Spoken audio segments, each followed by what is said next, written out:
Wake up, goddammit. Welcome to MARKETcast with Monk and Unk.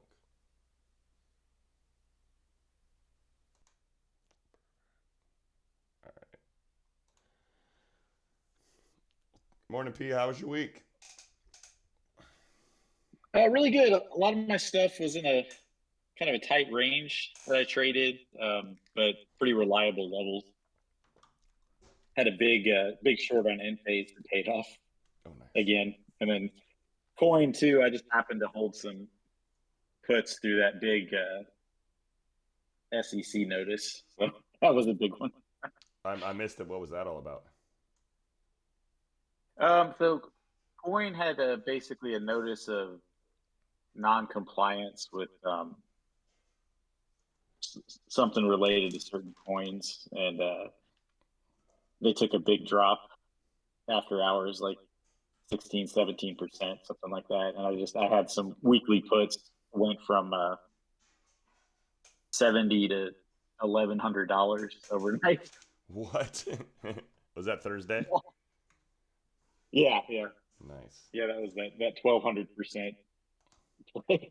So did not expect that. Thought it might go in the money, but yeah, it went way past that. And then Nice. from there, coin actually got interesting because it started hitting those old levels again, and some easy trades the rest of the week. Nice. Nice. Yeah, I was pretty light last week in general, especially with the Feds being involved before I left Thursday. So kind of those Tuesday Wednesday um, didn't really go large in anything.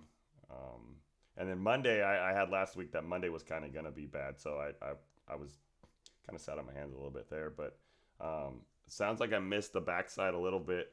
Um, Thursday, Friday, kind of seeing what played out after that. I know Square was big. I do need to read that report. But I, I, the point I want to make out of this for most people is that the market will always be there for you. If you're willing to do the work, like it, you can take off 2 weeks, come back, make sure you do some research and some notes and check some levels, check some news. But you don't have to trade around like a certain event. It's not like the end all be all um, every week, especially if you know how to trade and especially if you do your homework. Sometimes the post news is a little safer than through the news.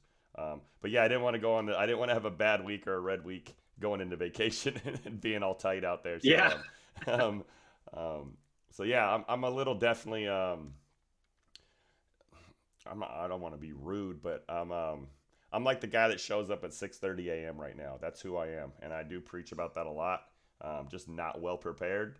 Um, and you can tell the difference, right? You can tell when you go out there and practice your free throws as opposed to when you just go walk out on the court after 2 months.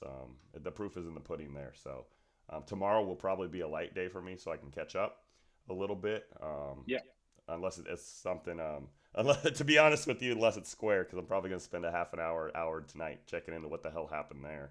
Um, it's a pretty big company for Hindenburg, in my I opinion, but I'm sure we'll get into that.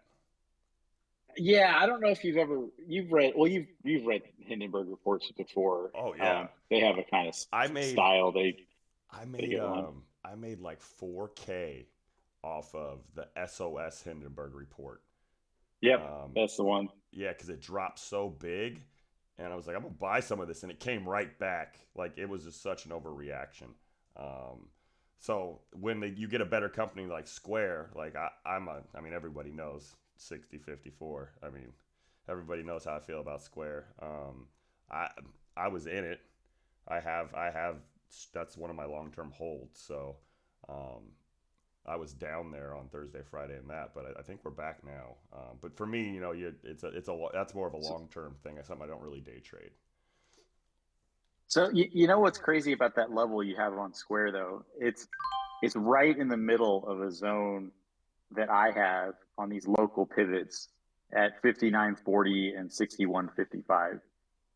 So it's like, the like your line's kind of the magnet, and it could bounce around in here for a while, and then we'll see if it gets out because it's been right in this zone ever since it had that big drop.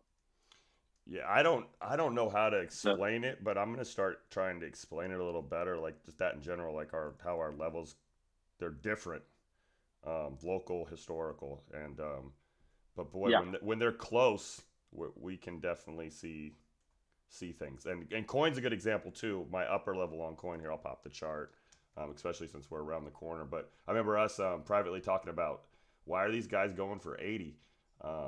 But if you look at my levels on coin, that 76.40, what I mean, we did run to 80, but we came right back to 76.40 without the FUD.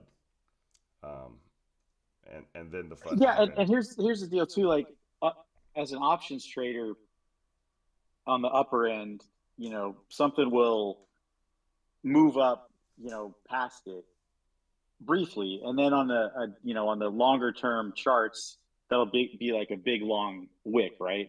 All Yeah, it's a rejection. That's what it is. yeah. And so, like, if you start a short up there and you give yourself some time on it, those $2-3 that it moves past your level don't really matter that much. That's why, like for end phase, it's 215 to 220 is where I start to short it, and then it can go up there for a bit. It might go to 222, but if you have enough time on the trade, it doesn't really matter.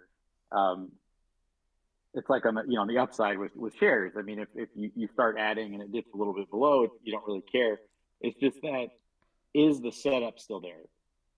And that's what I say to people who ask me about stop losses.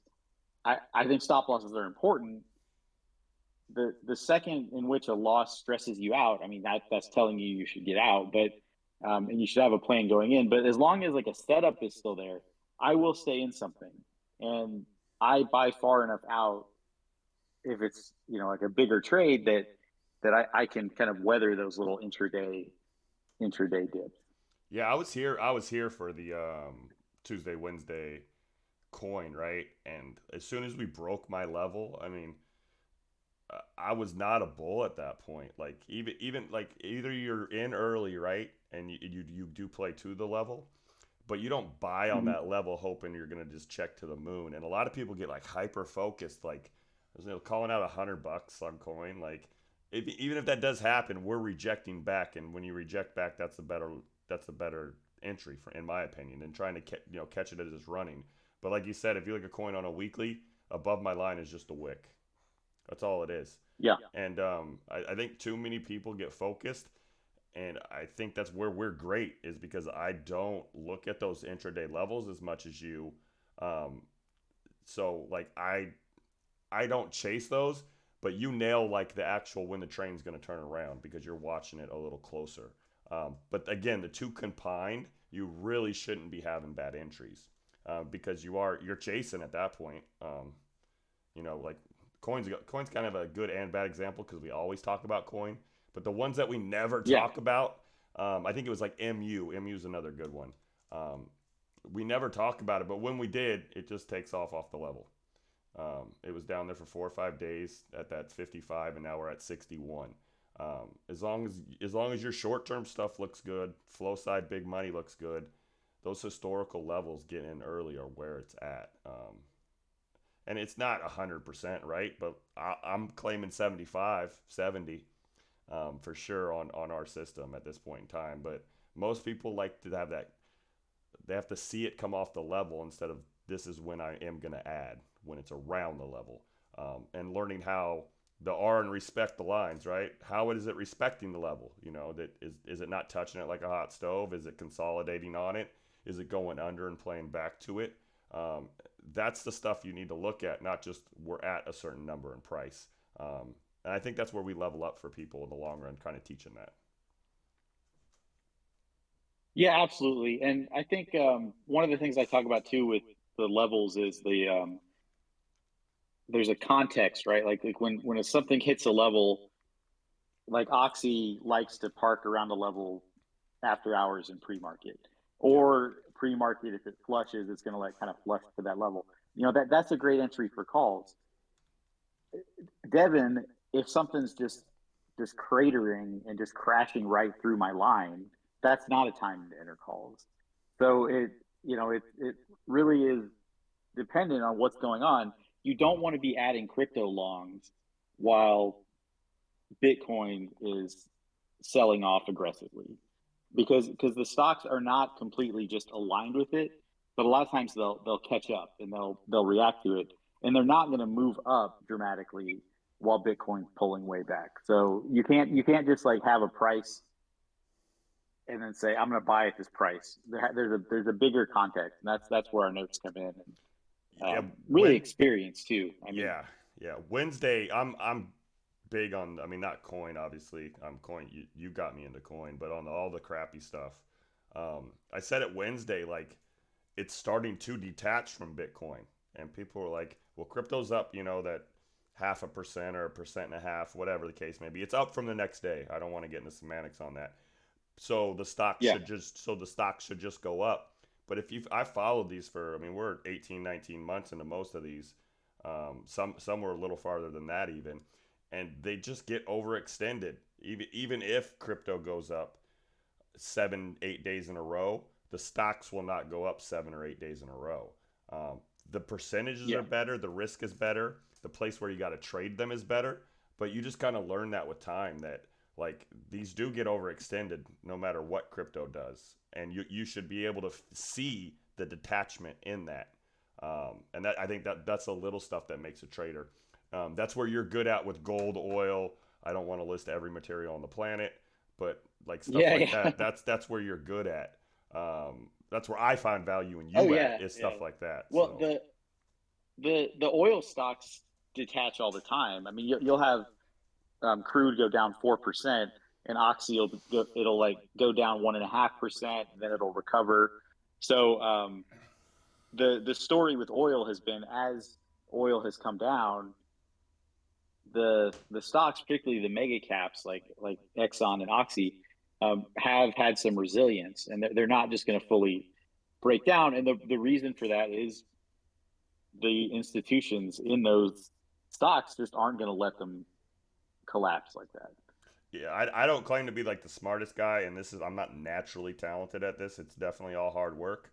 But before we really hooked up, I had the crypto down, and I liked the crypto stocks, the crappy ones, because when Bitcoin went from I think it was 15 or 17 to 60, um, you had a tangible catalyst that you could watch every day. You just looked at the price of Bitcoin. You didn't have to even read the news or anything. You just go look at the price of Bitcoin and you kind Yep. of know the charts.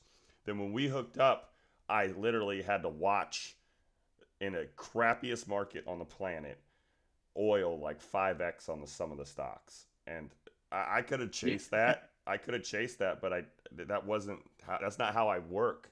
I literally just said the next thing he says that's like this, learn to play that off the commodity. And I didn't follow gas or oil, natural gas or copper, but I look at oil, natural gas or copper every day because I missed oil and I don't want to miss the next one that you find like that. But when you have a tangible number that pretty much will move something, it makes it a lot simpler than reading reports or looking for market share or what's out in the world that's the next best thing, like AI right now, right? Like you're reading news, there's not an AI indicator. Like you can't go, oh, Yeah. AI $6 a gigabyte right now or what the hell ever. That's not the case. Right. Right. So it's just easier for me than like trying to jump on Nvidia's news and play the sympathies or something like that. I just get up, I look at my commodities, I know which ones should be hot, I know the prices we're looking for, and like copper $4, right? That is what it is. When that breaks, you want to be there, and I like that style, and I think a lot of people try to get in the one that's happening now that they already seen it happen instead of just like, all right, how do I play this the next time one of these events come up? And that's what's helped me like play the materials with you. It was missing Yeah. gas and not wanting to miss things again, um, and not chasing. I What don't was the chase. first metal stock you got? Was that AA? Yeah, Was that yeah, the first big yes, one you did? yeah, yeah. Well, because I I mean, you trusted had a what. big trade on that. You didn't intend, but Yes. I meant just like in Yeah, no, no, that one don't when count. you. Don't talk about that flipping fat Yeah. finger one. No. But yeah, God. But yeah, no, AA because and again, um, when you're learning, you should just stick. You shouldn't do anything cute, and that's a pretty big company. They're in my state, So I just felt a little more comfortable with them. And now that I'm mastered them, I'll play like the more crappy ones, right? Same with gold. Gold's the same way. Like when we first started playing gold, um, Yeah. the gold stocks that were bigger didn't move fast.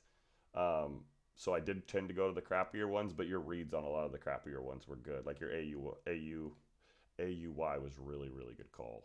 That I made a ton off of that Yeah. one just because of I was ready for how to apply the parameters after oil instead of chasing oil, right? Like I'm sure you could go back in our voice chats last summer, and I'm like, yep, this is fun to watch oil. Thanks for letting us know. And we talked about it forever, but I don't buy things overextended. I don't buy things that already happened. There's other things to trade. And yeah, because I mean, chasing's probably half the people's problem in Well, general, in yeah, my and I opinion. think on the way up, it was. I mean, Oxy seemed overextended at like $40, Yeah, and then but then it just kept going, and it wasn't until it had a couple, pretty significant pullbacks that you're like, okay, it's kind of made a home up here, and we can read this now. And so that, after that initial oil move, it wasn't until the pullback that it started to get some clarity for me. I've have played Oxy, but I put the my 56 53 line on there way after that 40 move. We had that one Yeah, week, but then it consolidated around there for a month. And for me, I'm not trying to buy in that month, or actually probably 2 months. I'm not trying to buy in there. I wanted to confirm, build a level.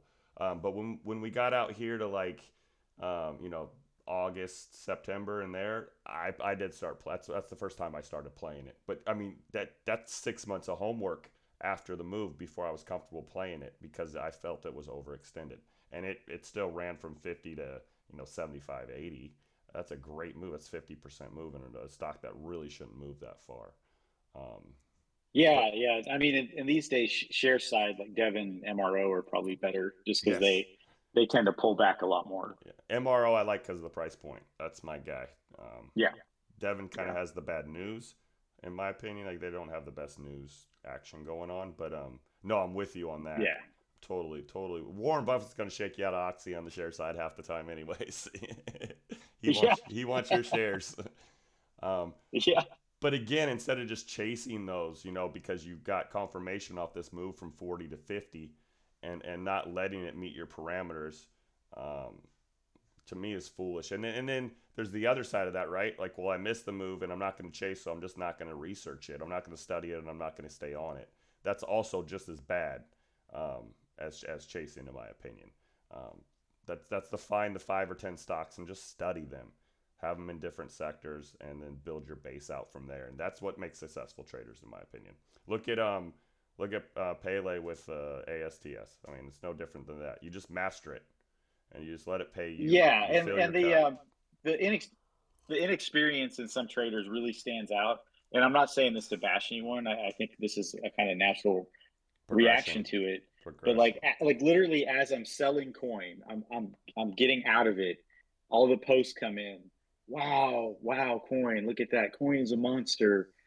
Coin's going to 100. Like, I mean, so the outlook on it. Like, I finished the trade. You're looking to enter the trade, and so what we have to do is figure out how to flip that around. Yeah. And the stuff getting excited about is the stuff that was pulling back and was red. And I'm like, copper is dropping. I'm looking at SCCO and how it's kind of sitting at a level where there's calls $10 ahead of where it is now that are plausible. So man, that's the trade I really like. And that's not going to happen for weeks or maybe even months, but this is the same thing when coin was $35. Yeah. I started looking for upside on it. I was way more excited about coin going up at 35 than I am at 80. So, it's not that you just buy things that are down and destroyed or whatever, but you just have a plan and know what to look for when these might actually flip around. And it's just so much safer to enter down at those levels than to try to chase things. You've been playing coin since I mean, especially on the short side, since the 250 300 level, if I'm not mistaken. And Yeah. Yep. I really didn't start playing coin till this year. That's again another 6 months, right? That it took me to play that one. One, because I had other ones I trusted a little better. But when coin gives me my parameters are more important than anything. And I um I played coin in the 30s, but where and I played it in the 60s, but the sizing at the 30s is my problem. I didn't size right down there. I sized bigger in the 60s. I liked it, 58, 65. That was my wheelhouse to play coin comfortably. But when it got above 70, I Yeah. turned it. I'm done. I'm just done with it above 70. For me, it's my 3 to 1 parameter pretty much is obliterated. We're in the middle of my zone when we get up there. We're almost to the high point, and I look for Well, six. there wasn't certainty that the 30s were going to hold on coin. I mean, Yeah, there was flow to 25 on it, yeah, and just like with Bitcoin, when it's a 17, everyone's talking 12,000, and it didn't. Of course, didn't do that. But I think that the biggest key for me was, and people can look it up. I said I'm not going to short coin under $35. It's there's just not enough here. It's not yes. worth it. I'm gonna wait and catch the upside, and then I did from there, and I've been trading it up ever since. But it makes a lot more sense to me now because when we first started working together, coin was over 200, and I would think to myself because I'd have good reads on it, 200 to 220, 180 to 200, and I'm like, wonder why Unc doesn't trade share side on stuff like this. But look at where look at where coin is now, and then with a share position, having done it more myself, it's hard to build a share position on $180 stock, Yes. unless it's like an Apple, actual investment that you're doing. Apple, or something like Um, that. yeah, yeah, something like that. But buying like Nvidia shares up here, planning to trade them for a a 10-point move or whatever, like that. That's just really dicey because of its history and where it can fall to. Yeah, yeah, and it's again, it's not really about where you. For me, I feel like I look at things way back more. I mean, that's where multiple time frame comes in, right? And I think a lot of people get caught into not looking at anything past like the last 3 months. Um, but when you have a good set of parameters, those are more important. And I know it sounds weird, but I'm more about not losing money than making money. That's what my parameters are, and then that leads to trades that make me money. I mean, that's just how it is. Yeah, But like my entries on coin in the 30s, um, I just took the money. I mean, it would have been in retrospect great to hold it, but when you see 400 or 500 bucks, or as I always put it, what I used to get for cleaning gutters, especially at that time, you just take the money. You don't get it all. You don't always get it right. It's not perfect, but you do. I do make sure that I'm not losing, and that usually leads to winning. Breaking even or winning, right? right. That's Well, that's more and important. at with a crypto stock, any time overnight something can happen, and Yeah. you just it just gaps down before you can even get out. Something with Binance or whatever. So yeah, definitely you take you take your money. I tend to like to trade coin every day instead of doing swings with any kind of size. With those coin puts I had two left, and I had eight of those the day before.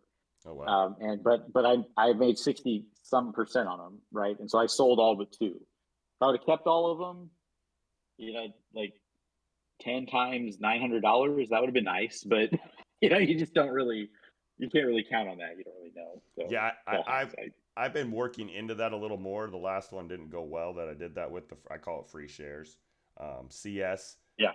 If I would have high Mm. pointed CS with my free shares, the position was like 700 bucks. It was all profit, 100% profit. When I got out, it was about 300 bucks. But that was a gamble Yeah. I was willing to make. It's still, again, it was still a profitable trade. I didn't lose money on that. I lost profit, I guess, if that's how you want to look at it. But that doesn't bother me because I know my process is repeatable. If I was worried about like how much I didn't make, I would be insane. It would drive me crazy because I do get out early. But it's about Yeah. that safety factor, especially in these market conditions. It's just about protecting your neck, as I like to say. Um, Granted, I believe in what I do, right? Like I trust my process, especially when it's supported by our system. Um, but most people, it feels like they need this trade to be the big one, and that you're gonna get ate up, especially on option side. You're getting ate Yeah. up.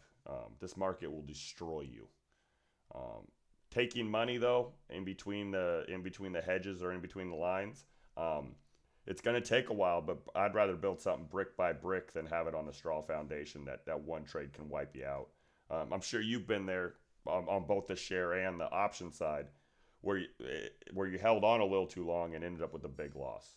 Um, and Yeah. Oh, yeah. Definitely. it's That is so easy to do in options. I mean, it's I've had green green days that were like significantly green go red because of that, and so you just have to try to protect yourself against it. And the way that I do that now is if I'm going to give myself like exposure to risk, it's going to be rolled out of profits. So like on end yes, phase, I caught this big move down.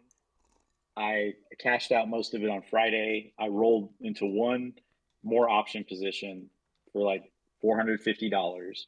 Um, and phase could gap up tomorrow, and I got to get out of it. But it's free, so it doesn't really matter. The thesis though is that it's going to go down to about 180. So that's my target. That's my strike. A couple weeks out, and we'll see what happens. But again, it's not. This isn't like I need to hit a home run with this trade. That's not how to trade options.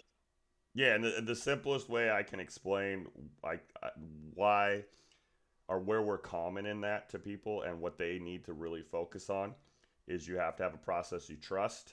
You have to think it's repeatable and you can do it every day, and then you have to follow your rules. It's really that simple. That's all you have to do because that's going to take you're going to take money. You're not going to get the whole trade, but you're going to put yourself in a good position to always take money or have limited risk. Um, and yeah, you got to do the work to do that. It's just like I just got back from the March Madness, so it's like shooting free throws, man. If you go out there at the end of the game and that's the first free throws you shot all week, it ain't gonna be easy. If you shot 100 during the week, even if you did the mental reps in the gym when no one else was watching, i.e., not during market hours, you're gonna have a better success rate, and then you're gonna trust it, and that's the traders that we have seen grow. Shout out Goose, shout out Pac, shout out Pele. Shout out Vegan.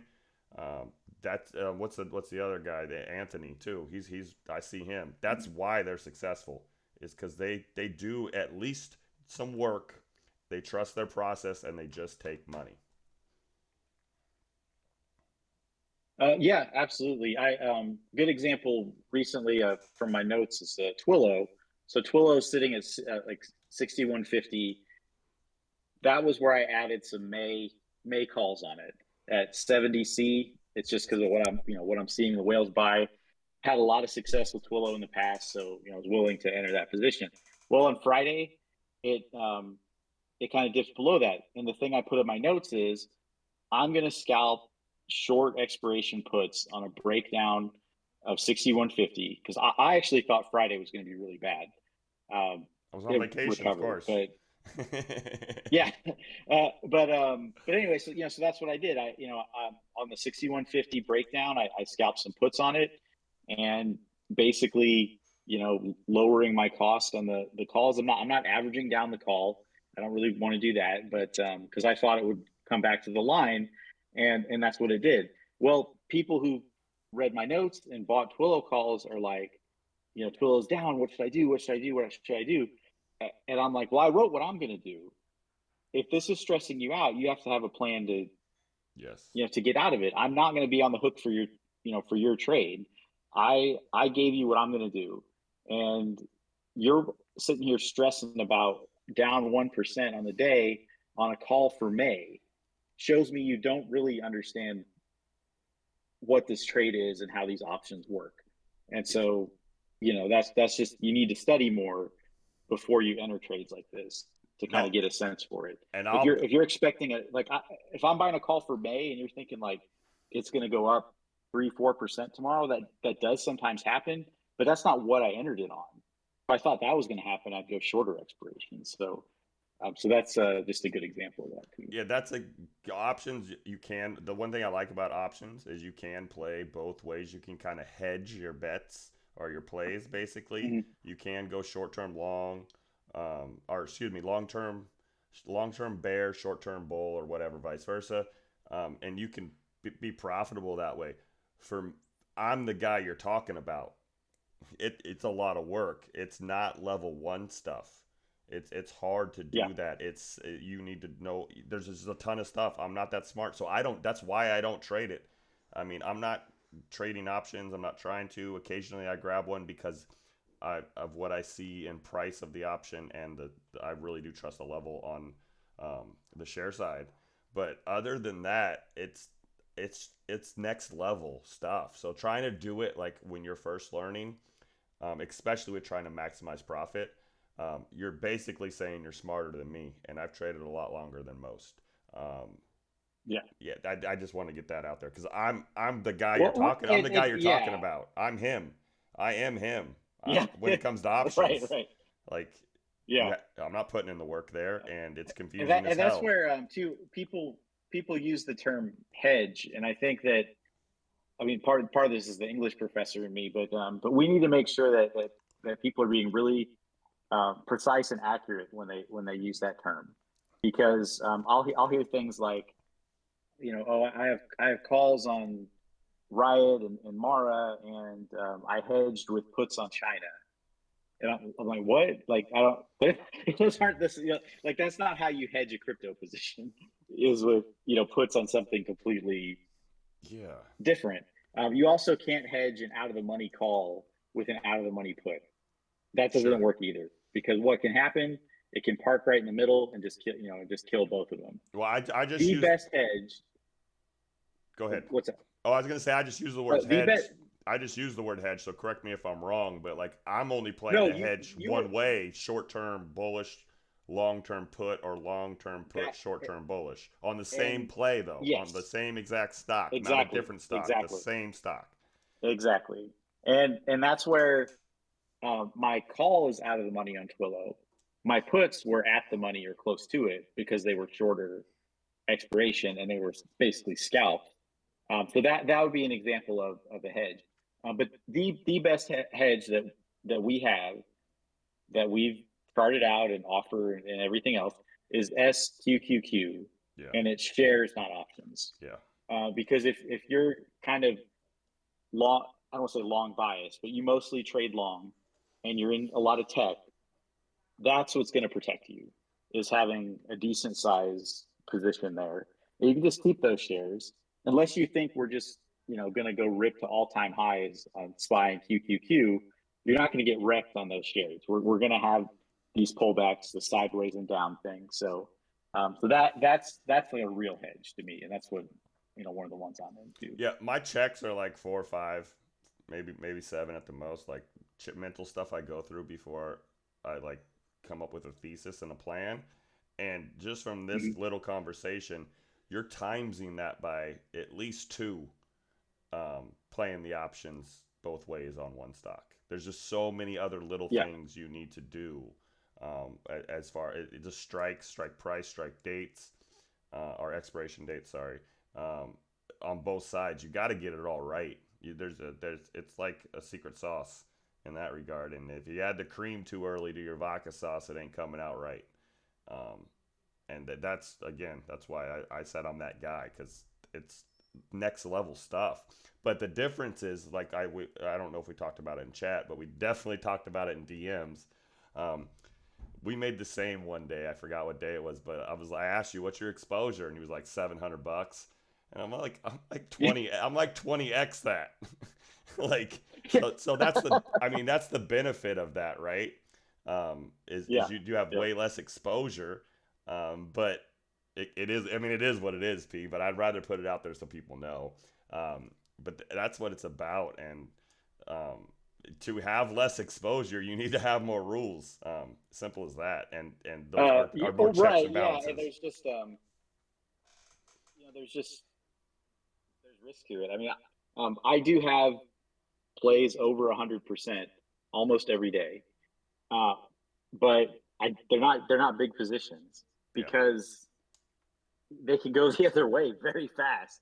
So I don't want that would stress me out. I don't want to do that. So so I'm happy to make like 300-400 bucks on a trade and not put up that much to get there. That's kind of my zone. And then I've gotten more into these 80-20 share side option positions that I can park in longer and just catch a fuller move and just kind of watch it go. And I wish I would have traded X like that from where I first found it, yeah, or yeah, AA, or whatever. So, but that's just part of my own growth with it as well. yeah. I mean, I say it all the time. I take dimes and nickels. Quarters are great. Let me get that quarter right, especially on the poopy stocks. You're definitely getting the 100 percenters. 100 percenter to me, I'm going on vacation again. I mean, that's just how it is. And I like that we had. I mean, that's what I think makes us really unique. A lot of rooms with a couple guys in them, they're calling the same stocks the same way, and we are Yeah. so far apart in that regard. Although we swim in the same pools, um, the, they're, Yeah. our systems are way different. We offer two completely different things, um, Well, with a lot of work. we've almost kind of gone to um, stocks where options are going to move the stock. Yes. The only exception are some of these social plays that happen. Um, some of these pennies. I get into a few of those, but for me, just my comfort zone is that option flow and those stocks that kind of lock into that. And a lot of those, they get under $4. It can be really tricky to read that. So so I don't trade a lot in that zone, but I really do like the $7 to $24 range. Yes. Options are cheap in the money, and the reads tend to be pretty clean. So definitely been into those. I mean, I'll throw it out there. I don't think I've ever said it this way, but my secret sauce on those crappy pennies, it should be real easy for people, but there's a reason why I play certain pennies. Do you have a guess uh, off the top of your head? It's real easy. It's something that every single penny I have, it meets this criteria, no matter what it is. Whether I got it from you, whether I had it before, it Um, all meets one criteria. what is that? I can read the tape in level two. Yeah. That's it. The way they move, the way Yep. the price action is on them. It's not the same with the big guys. It's not the same with Apple or Tesla. That stuff's hard. Or Spy. I'm not trying to watch level two or the ladder or time and sales on Spy. It's the Matrix to me. But on these crappy pennies, it's way easier for me, and that's my secret sauce. And the only reason I say that because it takes time to learn. Like no one's gonna just go research it tonight and figure it out. It takes 6 8 months of looking at stocks to really do good on tape and level two. Yeah, that's where I see a lot of those flow tutorials where what they say is the exact opposite of what I do. Where they're like, "Oh, you want to catch the big volume? It's going to be Spy and Apple and Tesla, and you want to set your filters for orders over $500,000." And like, I think that to me is like those are so noisy, you can't even think. Like, there's Yep. just so much activity Yep. that I actually trade Tesla just off our pivots more than the flow, because Yes. the flow is always going to be mixed on it unless something really stands out, maybe once a week or once every 2 weeks. But otherwise, it's just trapping retail traders, and I don't like those kind of reads. Tesla's the one stock I do trade that I don't read tape on, but again, it meets a parameter for me, and that's just oversold. I play Tesla when it's oversold, and I'm pretty good at that one. But it's because it's such a sexy stock that I know when it does get oversold, there will be people buying it. As long as there's not some Yeah, FUD. but you're not sitting here like, oh, 185 can bring 186.50. No, and like there's, there's just no. nothing there on those kind of rigs. Yeah, I was surprised that we got back to 184, and I think we're going back to 150. And I think anyone that even messes with it right now is playing with fire without a catalyst. And I've been that way since we were down at the 100 level. Um, yeah. 130, It's 134. detached from SPY again. I Yeah, mean, it'll drop 3% while SPY is running. So, yeah, I completely agree with you. you covered that a while ago that it's a much smaller percentage of it now. Again, above my pay Yeah, grade. Oh, it's way above my pay grade, but that this will change. So if you go look at my 184 line on Tesla, we're what 1, 2, 3, 4, 5, 6, 7. We're like 8 weeks in. In another 8 weeks, if we're hanging out here, I'll change my mind on it. I'll start. My thesis will change. But right now, we're just overextended. It takes time. Can you play it on the option side? Sure, you guys can. But that's major league stuff to me. And again, I'm trying to just play paper football in middle school. yeah. I had it in my I'm not. notes on Friday. It was just that 192 rejection is the Yes. safest trade on it right now. So, To be um, honest, and then your local levels normally, I'm like, sure, there's level there. It's short term, but that one I like a lot. There's something to yeah, that. There's something to that historically, Professor. There really is. I don't know what it is, but that 192 and Coin has a couple of those levels too for me, of yours that are yeah. just they're more than local. Um, but I'm being completely honest. But like 80% of yours, like levels, I look at them, but I go back to mine. Um, but there's Oh again, yeah, and I would too before I'd even think about shares. But I'm like, in the next 45 minutes, I yeah. can I can play a bounce off this line and make $200, and then and just put it away and see what happens tomorrow. So yeah, that's what the local pivots Yeah, are no, all and the about. margins are too small on that on RTL because that's basically what a local pivot is that I play. The art, your daily high low, pre market high low. I'm not Yeah, playing Tesla on the share side from 190 to 194. I'm not. right. I'm not dumping 19K in there for $200. It's not happening. Yeah, It's just not happening. It just doesn't make sense to me. Let's pivot a little bit here. We're about 42, but let's yeah, I know you want to talk about our regular, what do you want to call it, sectors, your oil, gas, and cryptos and stuff like that. So just wherever you want to start, I'll roll with that. so yeah, I want to start with natural gas. I'm gonna take a little victory lap here. Now, do I wish I would have caught that little rally that we had in Boyle and all that? I do. I mostly wish I would have just reloaded cold though. But so we're breaking down into some uncharted territory. Probably going to drop below $2 in natural gas. Yep. And what we are watching for, and I'm not sure the exact mechanism for this, is the Boyle reverse split. Because it has to happen I heard at that some point. somewhere. I We're really heard getting there. I heard that somewhere before. Yeah. And then so as far as what's going to move natural gas, I have no idea.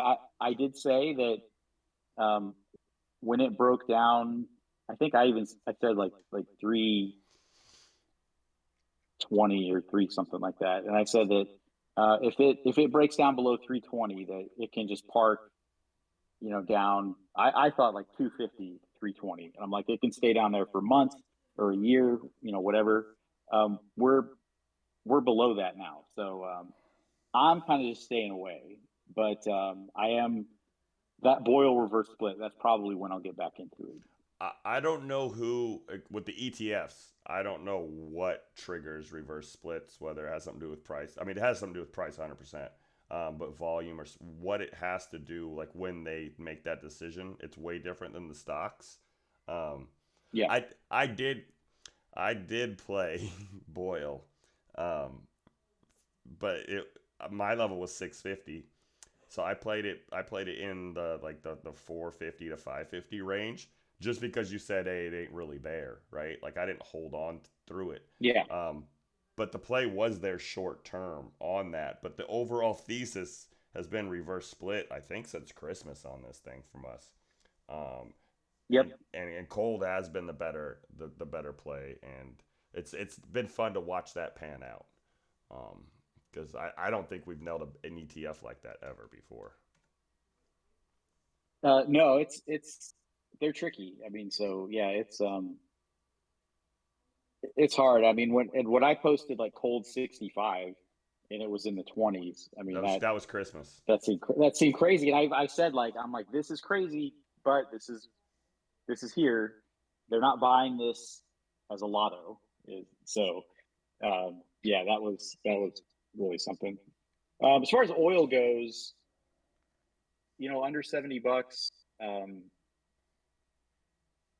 could fall like back to like 64 or so, but I'm really seeing some strength here just in terms of a lot of the ones that we follow.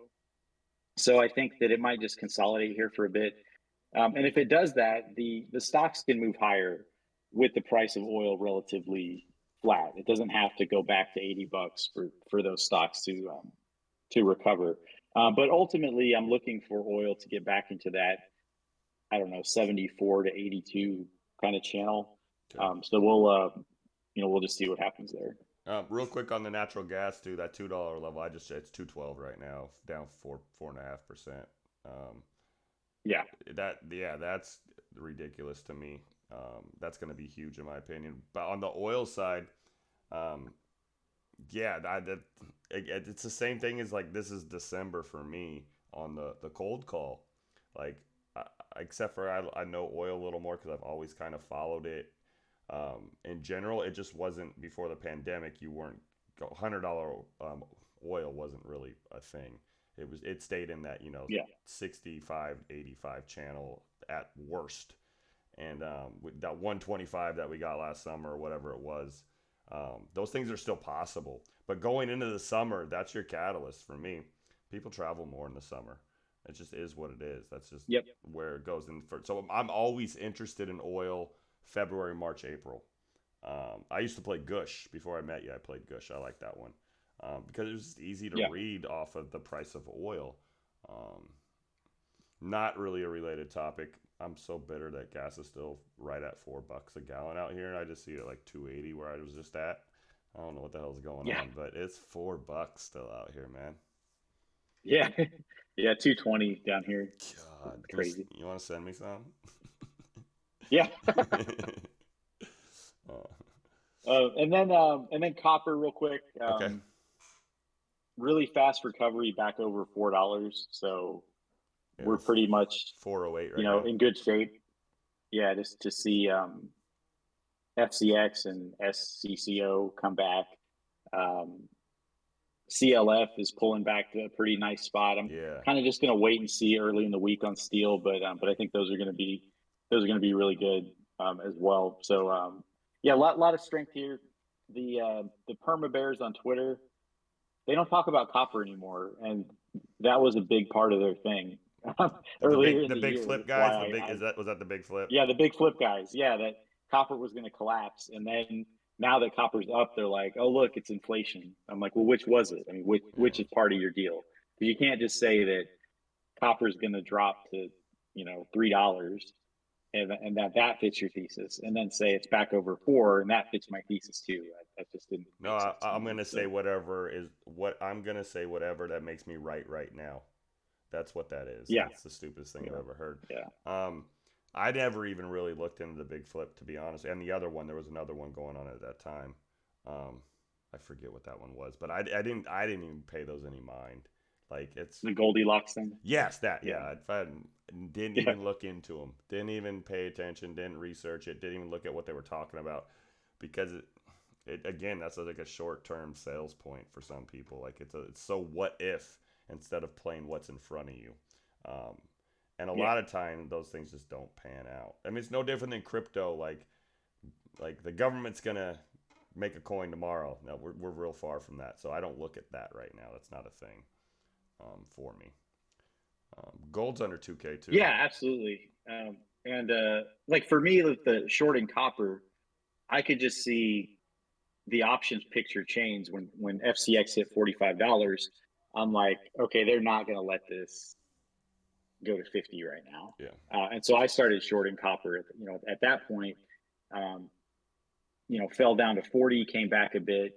Now we're, down at like 38. It had hit 35. Could hit 35 again, but I'm kind of looking at it, hoping for these dips to catch the upside. That's kind of my take on copper right now. Yeah, I don't I'm not tooting my own horn, but it's just obviously my perception is skewed because of it's my perception. But the TA is usually early on the metal stocks, not the ETFs, but like the metal stocks, material stocks, Yeah. gold stocks. All I'm early. I'm early on where support's going to form. You're the parameter for me 90% of the time on those, whether we're going to get a move that's tradable. But I'm Yeah. there for I'm always there first. Like I'll pound the table on gold stocks for like Neem was a good one. I think it was in read the room notes for 3 weeks before he said, "Yep, gold's coming." It didn't leave my level though. There was not it wasn't Yeah. tradable. The same with gold, right? Gold's at 15, and I think I said we've been on my level here for a while, P, but it's not tradable for me because it only goes to 17, and then we ran to 18. But your what you see is my catalyst for the move. I see the levels super early on my end, in my opinion. Yeah. And that, again, I might be biased on that because it's my system, but that's what I'm looking for now for to make me money is that like No, we have a lot like that in collab. I'll you'll put one up and I'm just like, not seeing much, not yet. And then 2 weeks later, I'm like, okay, I like it now, yeah. and then it goes. So yeah, it MU definitely was works like well. that. MU and AMD were like that Yeah. too, where they were just at the level before the flow came in. And I think those little things, talking about those, making sure we're both aware of that, because then I think I would assume like now that the next level of that is you to write a note like, all right, Unk's been on AMD 3 weeks in a row. I really need to read this flow every other day. Like I got to stay on it because Yeah. yeah, and then I think that's where we level up. For sure, for sure. Yep. Let's do SPY real quick. I don't know where we ended up, but Yep. I'll pull the numbers and then we'll hop into the list. So what we got last week? What we go 389 to 402. That was our range last week. Jeez, was it that tight? Was it really that tight? Yep. I'm sorry, guys. I was off for a couple days. So yeah, Yep. 389 to 402. I had 381. We did not get down there to 403 to 403. That's pretty good on the high side. You had 375. We did not get down there to 396. I actually got you. I'm gonna claim the dub on that P. Just because Yeah. I You, nailed the you top got me. side. You got me. Why were you so bearish last week? Feds, I assume. Yeah, it was pretty much um, the feds and the banking, and Okay. I thought they would have to. Well, I thought there was a chance they were going to pause, and I actually thought a pause would be bearish. So that was kind of my take going in. Okay. Okay. And they may have been close to deciding that, but yeah, that was pretty much it. It's yeah, and I guess that kind of reiterate on the Goldilocks and the big flipper, right? Like I try to stay like let's say 70% TA, 30% what other people are talking, and that's probably why I beat you Yeah. last week. That's all it really is. Not that Well, either it was is that, right and or also, I mean, wrong. that's where the options were going. Yeah, yeah, A lot of whales were way off sides with 380p on SPY, yep. and it's hard to say what they got out of and went into instead, but yeah, they had to adjust that pretty quick. Those So this hey, week, those guys are gamblers. Then that kind of shows it right there. oh yeah, yeah, especially yeah when they start going short expiration for sure. Yeah. Yeah. So J.P. Morgan collar is relevant this week, Oh, we're back on that guy, and huh? the number on it is 4065 on SPX, X, yeah. which is a little bit off on the SPY, like the number there. But that would put us at like 405 or so, I think, Okay. on SPY. Okay. I don't know. Let me see.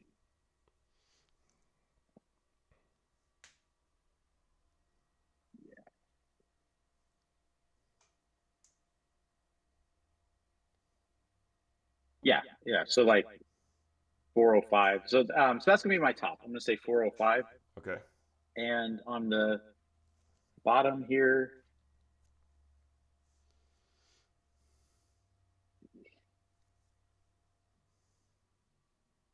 gonna go with 390. Like it. I should have went first because I won last week, just to be fair, so you could juke your numbers off of mine. Um, Yeah, I'm gonna stick with 403, really 402, but I'm gonna take an extra dollar. It's just your last high of last week. I think we do consolidate down there. If we do get your 405, it'll be real short term, and yeah, I'll take the more time at my level than trying to high point. And downside, downside's hard for me right now because I'm not really I'm 3 days behind on news, and I really get a feel on whether we're gonna have more bearish activity in the market off of the overall news I read, or if it's gonna there's more hope in the market from the news I read. So I'm gonna go. If you went 390, oh, dude, don't want to stay inside the box here. What's this? I'm just looking at some TA numbers. I'm gonna go 387. And I know I just a couple bucked you there on the underneath, but I mean we're off literally by two on the top, three on the bottom. Pretty much the same channel. I think we're yeah. close, so we'll just be playing. We're gonna see who gets the wick, is what it is. Yes. um, but yeah, I would probably go a little shorter if I would read some news and it was all bad. But I don't. Again, I didn't put the work in, so I'm flying by the seats of my pants, which is normally what you don't want to do. Um, but I think we do kind of see it similar this week, kind of a consolidation week. It sounds like with minimal upside. That's what I would call Yeah, I'm with you on that. And again, in terms of like the day to day trading SPY kind of deal, I don't trade SPY a lot. I think it's really important to go with what what Pac is doing. And I saw several times this week where he had already been in a trade, and then someone's like, "Are we playing the 395s?" And he was in it 45 minutes before, which is it. like Yeah, an eternity on a SPY trade. yeah, So you just got to be you got to be careful with that. You can't just trade SPY. It's like, oh, I've got a free 30 minutes on my lunch break. I'm going to trade SPY now. That's not how to do it. no, You just got to be really careful with the entries and levels. And then, as I always say, like don't chase the pre-market gap up or gap yeah, down. yes, yes. Especially don't chase a gap down right now. They've been grinding it back up all day, so just be careful about that. Yeah, you should always have the gap, which way the gap is more weighted, whether it's up or down. Like you just said, Yeah, you should if you're trading spy, you should always have that note. Like, all right, the gap down. You know, like, yeah, like you said. And then another, last thing I want to add on that is if whoever you're following, whether it's one of someone in here, some rando in here, some rando on Twitter, somebody else you're paying on Twitter, know their style. It's very important. And Pac, you have to know he plays with size. So he doesn't need yeah, 100%. He does not need 100% runners to make good money. When he does, he makes very good money. Um, and yeah, he's definitely a fill the cup guy. So I'd be a little mindful of that. Death sentence if you're late when I mean, he tells you 6 o'clock in the morning, 6:30, where he's doing. You're a death sentence if he's up 50, 60% and you want to get in. That's like the worst. And you're probably just as bad trying to short yeah, there too. You're just late. You just missed the day on that. So get in here before the bell, please. yeah, absolutely. And Um, real quick on yeah, the Qs. Uh, QQQ has been really strong.